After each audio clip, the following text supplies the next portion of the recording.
Sunday, another blessing! Ngayon, papunta naman po tayo sa ating kapatid na si Tonton at meron po tayong dalang mga regalo para sa kanila. Yay! Let's go!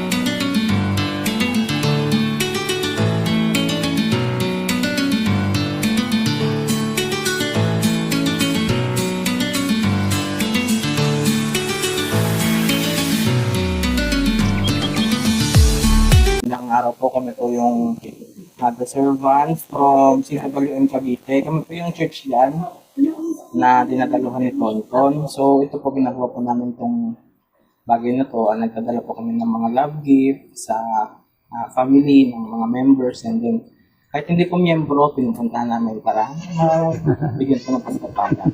So ito po ginagawa namin para mabigyan din po kayo. And then at the same time, kayo din po kayo na makakilala rin po sa Panginoon. So, si Pastor Larry po, ang aming head pastor, dyan po sa ating church. At yung lingkod naman ay si Brother Jake at na mga kasamahan natin po. Hindi ko man. Hindi, okay lang po yan. Wala pong problema yan. So, yun po. Kamusta naman po kayo? Kayo po ay ano po, nagsisimba rin po ba kayo ng Sunday? Hindi yan. So, ano po, Mother, free naman po kayo ng Sunday ay nandiyan na naman po yung church natin. So, pwede rin po kayo sumama kay Tonton na magsimba. Bali, ang ating, dala niyo ba yung ating, Ito po. Ito po yung sa ating schedule ng service natin. So, tuwing linggo, 9:30 to 11.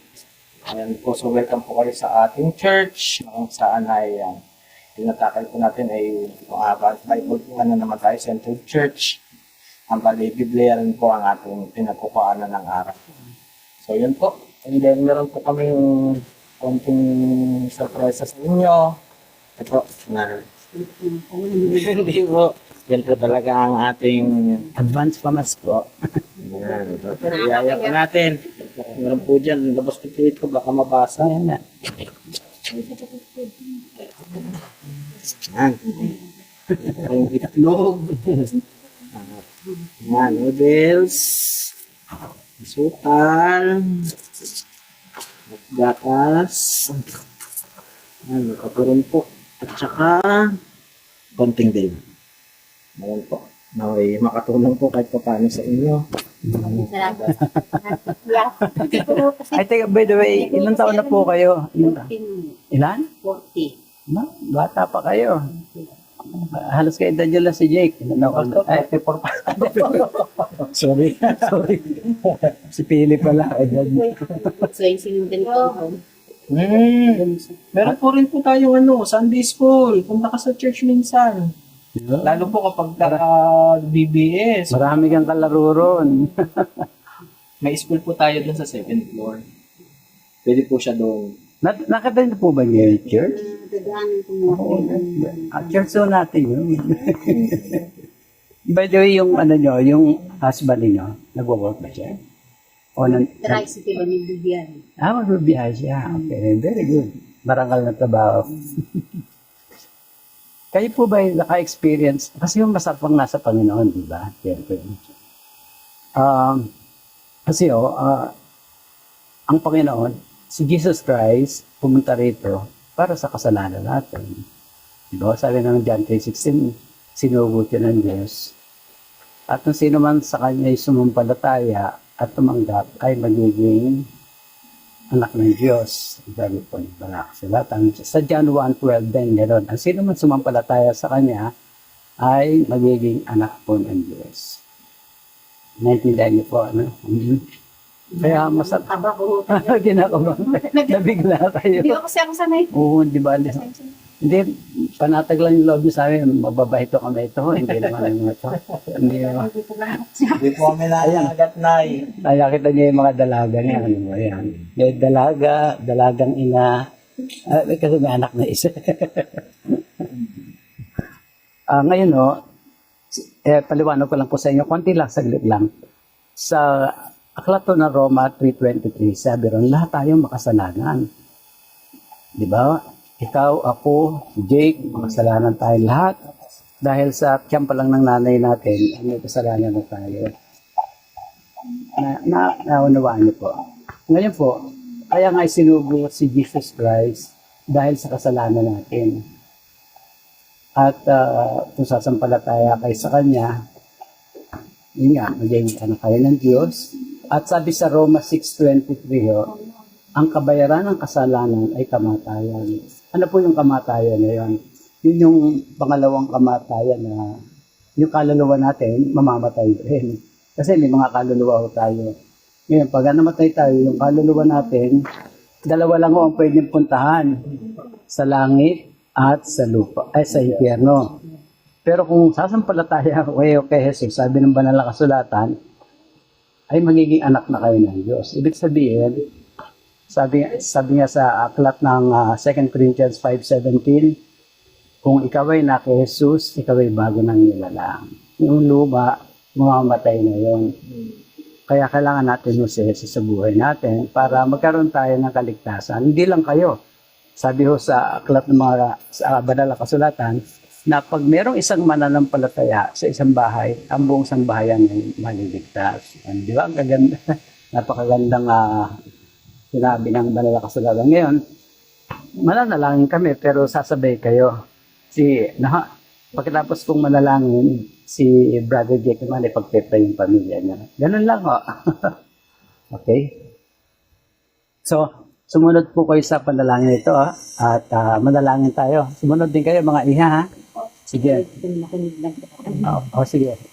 Pray ho tayo. Tama ka iho ha. Pray ka rin ha. Sige. Narito po kami, Panginoong Jesus. Di kasi niyo po sa Biblia. Narito kami, Panginoong Jesus. Narito kami, Panginoong Jesus. Nananalig sa inyong pangalan. Nananalig sa inyong pangalan. Ako po ay isang makasalanan. Ako po ay isang makasalanan. Humihingi ng tawad sa iyong kamatayan sa krus. Sa iyong kamatayan sa krus. Sapat po na kami ay mapatawad Sapat po na kayo na ipatawad. dahil sa banal na dugo na tumigil sa iyong katawan. Dahil sa banal na dugo na tumigil sa iyong katawan. Panginoon, binubuksan ko ang aking puso. Panginoon, binubuksan ko ang aking puso. Pumasok po kayo Pumasok po at manahan. at manahan. At mula ngayon, Panginoon, Kailangan tinatanggap kita tinatanggap kita bilang Panginoon at tagapagligtas. bilang tagapagligtas. Itala mo po ang aking pangalan Dahil po ang aking sa aklat ng buhay sa langit. pagkakas. Salamat po sa inyong kaligtasan. Salamat po sa inyong kaligtasan. Sa pangalan ni Jesus. Pangalan ni Jesus. Amen. Magpe-pray na lang kayo ni Jake ngayon. Amen. Tayo po'y manalangin. Lord, maraming salamat Panginoon sa araw na to na kung saan ay nadalaw namin, nabisita namin ang pamilya ni Tonton. Salamat po sa kanyang ina, Panginoon, na binuksan ang kanilang pinto upang kami tanggapin ng buong puso, Panginoon. Salamat din, Lord, na sa mga pagpapala mo na ipagkaloob sa kanya, Panginoon. Gamitin mo ito pang kain at pakinabangan nila, Lord. Alam namin na konti lang ito, pero alam namin makakatulong din po ito sa kanila.